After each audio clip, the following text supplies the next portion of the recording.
Chapter 5. The Village in Terror. News of the deaths spread through Bavri's village like wildfire. Fear gripped every household. Mothers held their children close. Men gathered in worried groups, speaking in hushed tones. Bavri called an emergency meeting in the village square. Nearly everyone attended, their faces pale with fear. "I warned you," Bavri said, her voice heavy with grief. "I told you not to go, but Vimla let her greed override her caution, and now she and 2 others have paid the ultimate price." "What was it?" someone called out from the crowd. "What killed them?" "Motilal's curse has manifested. He has become a demon, bound to dark forces. He hunts anyone who mourns, anyone who weeps.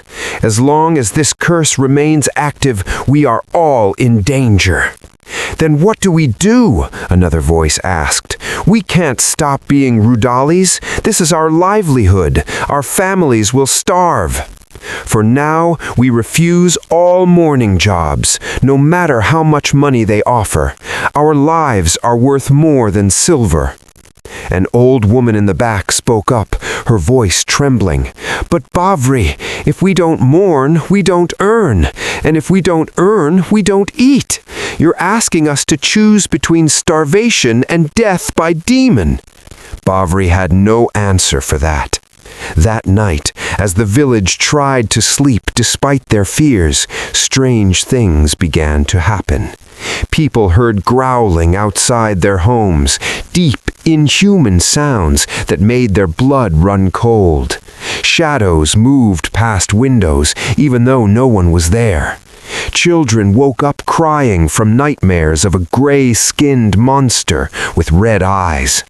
One family reported that their daughter had gotten up in the middle of the night and walked to the door. The next morning, Bavri traveled to the temple of Yama, the god of death, located deep in the forest.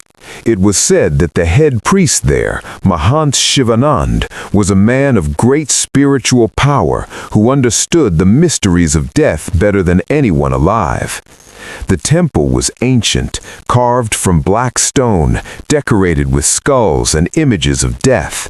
But there was nothing sinister about it. Instead, there was a sense of peace, of natural order.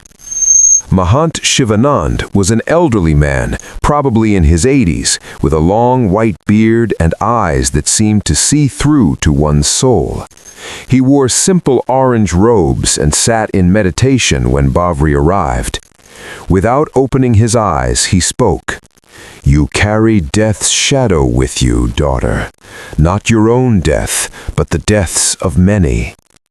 Bavri bowed respectfully. "Mahantji, I need your wisdom. A great evil has awakened, and my people are dying." He opened his eyes and gestured for her to sit. She told him everything, about Motilal, about Baga's curse, about the demonic pact, about the deaths.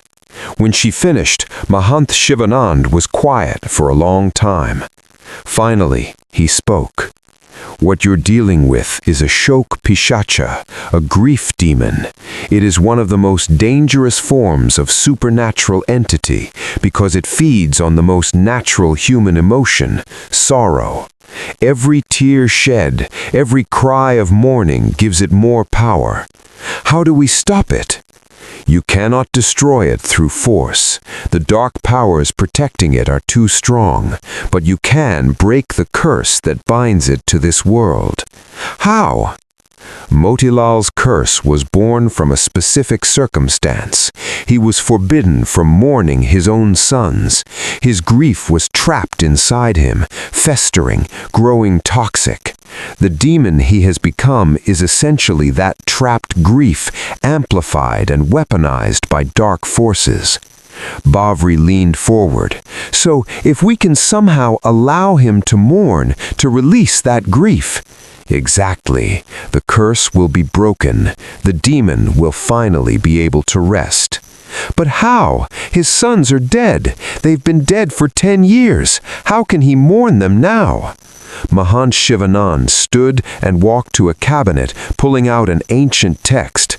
He flipped through the yellowed pages until he found what he was looking for. Chapter 7. The Prisoner's Confession. Bavri and Hiraman traveled together to the district prison where Bhaga was held.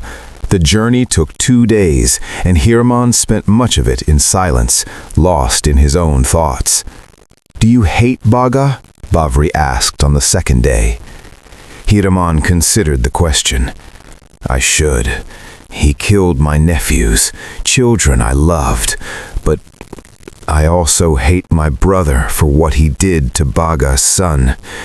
There's enough hate in this story already. What good would more hatred do?" The prison was a grim place. Gray stone walls, iron bars, the smell of unwashed bodies and despair.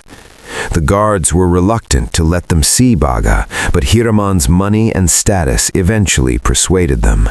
Bhaga was brought to a small visiting room in chains. He was a thin man in his 50s, prematurely aged by grief and imprisonment. His eyes were dull, lifeless. When he saw Hiraman, a flicker of emotion crossed his face. Guilt, perhaps, or old anger. It was hard to tell. "Why have you come?" Bhaga asked, his voice hoarse. "We need your help," Bavri said before Hiraman could speak. Bhaga laughed bitterly. "Help from me? What could I possibly help you with? Motilal has become a demon. He's killing innocent people, hunting anyone who mourns. We need to break his curse, and to do that, we need to find your sons' bodies and perform their proper funeral rites." Bhaga's face went pale. "No. What are you talking about? What demon?" They explained everything. As they spoke, Bhaga's expression changed from confusion to horror to deep soul-crushing guilt. "No," he whispered when they finished. "No, this is my fault. All of this is my fault. You didn't create the demon. Motilal's own darkness did that. But I cursed him. I forbade him from mourning. I wanted him to suffer the way I suffered, but I never wanted innocent people to die because of my revenge." Tears streamed down Bhaga's weathered face, the first tears he'd cried since his son's death, perhaps. "No," Bavri admitted, "but I'm sure we have no other choice." They found the dead banyan tree on the northern edge, just as Bhaga had described. The tree was massive, ancient, completely lifeless. Its bare branches spread out like a dark canopy. "Start digging," Bavri said. "I'll keep watch." Hiraman began to dig. The ground was hard, resistant. After 30 minutes, his shovel hit something solid, not rock, but wood. A makeshift coffin. "I found one," he called out. Together, they carefully excavated the first small coffin. Inside were the remains of a child, bones mostly, dressed in rotting clothes. It was Motilal's elder son. Hiraman's hands trembled as he looked at the remains. He was only 15. He had his whole life ahead of him. "Keep digging. We need both." As Hiraman worked on unearthing the second coffin, the sun finally set completely. Darkness fell over the cremation ground like a heavy blanket, and the temperature dropped. Bavri's breath became visible. She gripped the trident tighter, her senses on high alert. From somewhere in the darkness they heard it, that same growling they'd heard before, but now it was closer, angrier. "Hurry!" Bavri urged. Hiraman dug frantically. His shovel struck the second coffin. He was pulling it free when a voice echoed across the cremation ground. "What are you doing?" The voice was massive, inhuman, filled with rage and anguish. From the shadows between the dead trees, the demon emerged. It was even more horrifying than the descriptions had suggested. Motilal's twisted form stood over 7 feet tall, skin hanging from its bones, muscles exposed and rotting. Its eyes burned with hellish red light. Its mouth was torn open far too wide, and when it spoke, they could see down its throat into darkness. But underneath all the horror, you could still see traces of the man it had been. A wedding ring on one bony finger, a sacred thread around its neck, now stained black. "Those are my sons," the demon roared. "You dare disturb them? We're here to set them free, and to set you free as well. I don't want to be free. I want revenge. I want the world to cry the tears I could not cry." The demon charged. Bavri barely had time to raise the trident. The tines glowed brighter as the demon approached, and when the creature came within range, Bavri thrust the trident forward. The tines struck the demon's chest, and it howled in agony, a sound so terrible that birds fled from trees half a mile away. Holy energy crackled across its body, burning it. "My sons, my boys, I'm sorry. I'm so sorry." The demon reached toward the flames as if trying to embrace the burning bodies. Its tears fell like rain, turning the ground dark. The dark force screamed in fury. It wrapped itself around the demon, trying to drag it back, trying to stop this release. "No, you are mine. These tears belong to me." But the demon fought back now, not with rage, but with love, a parent's love for their children, stronger than any dark magic. Bavri saw her chance. While the demon and the dark force battled, she pulled the trident back and then thrust it forward with all her strength, not at the demon, but at the dark force itself. The blessed weapon struck true. The dark force shrieked, a sound so painful it felt like knives in the ears. Holy light exploded from the trident, tearing through the shadow entity, burning it from the inside. The dark force writhed, its form becoming unstable. Its many eyes burst one by one, leaking darkness. Its tentacles dissolved. "This is for all the innocent souls you've consumed," Bavri said through gritted teeth, pushing the trident deeper. The dark force made one final attempt to escape, to retreat to whatever hell had spawned it, but the holy weapon held it fast, and the sacred fire from the pyre seemed to spread, catching on to the shadow itself.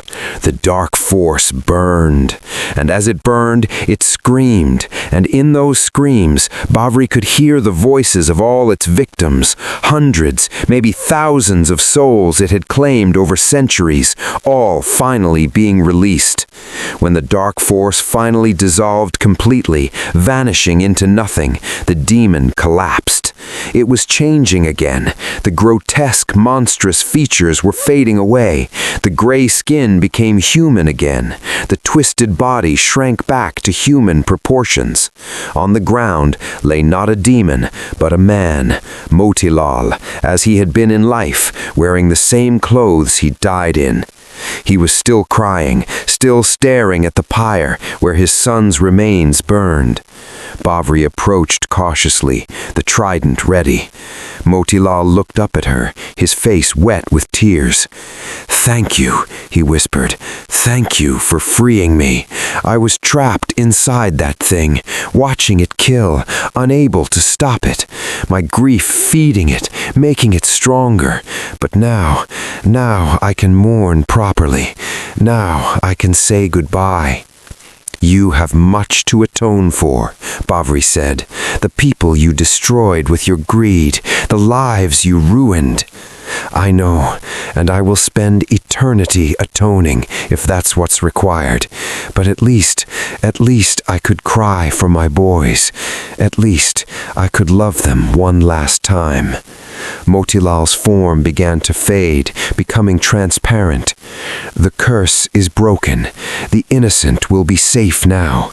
Tell Baga, tell him I understand, tell him I forgive him, and tell him I hope someday he can forgive himself. And then he was gone. The only sound was the crackling of the funeral pyre. Bavri and Hiraman stood in silence, watching the flames. "It's over?" Hiraman asked. "Yes, it's over." They stayed until the fire burned out completely, until nothing remained but ash and peace. Chapter 9, The Price of Victory. But their ordeal wasn't quite finished. As they turned to leave the cremation ground, Hiraman stumbled. Bavri caught him and realized with horror that he was bleeding heavily from wounds on his side, injuries from when the dark force had attacked. "You're hurt. Why didn't you say something?" "There was no time," Hiraman gasped. "Had to finish the ritual." Bavri tore cloth from her own clothes to bind his wounds, but it wasn't enough. He was losing too much blood. "Hold on," she said desperately. "I'll get you to a doctor. Just hold on." She half carried, half dragged him toward the road they'd left their vehicle, but Hiraman was getting weaker. "Bavri," he said softly, "I need to tell you something. Save your strength." "No, listen, I knew what Motilal was doing. The cruelty, the dark magic, all of it. I knew and did nothing. I told myself it wasn't my business, that brothers shouldn't interfere with each other. But the truth is, I was a coward. I benefited from his cruelty. We were partners. I'm just as guilty as he was. You can atone. You can change. Just stay alive. Some debts can only be paid one way." Hiraman smiled weakly. "At least I did one good thing at the end. At least I helped And one more thing, Bavri added. This story teaches us about the price of revenge. Baga lost his son and wanted justice, but justice became revenge, and revenge created more suffering. The cycle only ended when people chose forgiveness and redemption over continued hatred. That night, Bavri visited the small shrine she had built at the edge of the village. It was dedicated to all those who had died because of Motilal's curse: Vimla, Naina, Gena, Mina, and yes, even Motilal himself and his sons. She lit a candle and said a prayer for their souls. "May you all find the peace in death that you couldn't find in life."